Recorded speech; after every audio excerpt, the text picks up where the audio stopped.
qaliftiishe waxa uu horseed u noqday horumarka dalka ودرار عصب وإنها bulshadu ay ku baraarugeen dhalinyaro u guntatay horumarka dalkooda waxaana ay habeen iyo maalin u taagan yihiin ka shaqaynta horumarka dalkooda imiladoodu waa dheertahay waxaana ay hayaan ugu jiraan Soomaaliya oo mar kale dunida gaarta baraaruga dhalinyaradu waxa uu xiray albaabo badan oo ay ka mid yihiin taariikhka qabyaaladda iyo fadhi ku dirirka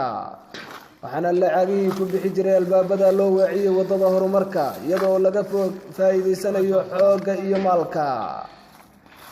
madalan dhalinyaradan oo waxa ay dareensan yihiin macnaha uu horumarku leeyahay ma ay nastaan oo waxa ay diyaarinayaan halkii ay ku nasan lahaayeen berrito dhalinyaradu waxa ay dareensan yihiin inay yihiin mustaqbalka maanta iyo kan berrito waxaana ay diyaarinayaan deegaankii ubadkooda iyo iyaguba ku noolaan lahaayeen Soomaaliya waxa ay cagta saartay Maxamed Cali Shire oo ka qayb qaadanaya ololaha iftiimi deegaankaaga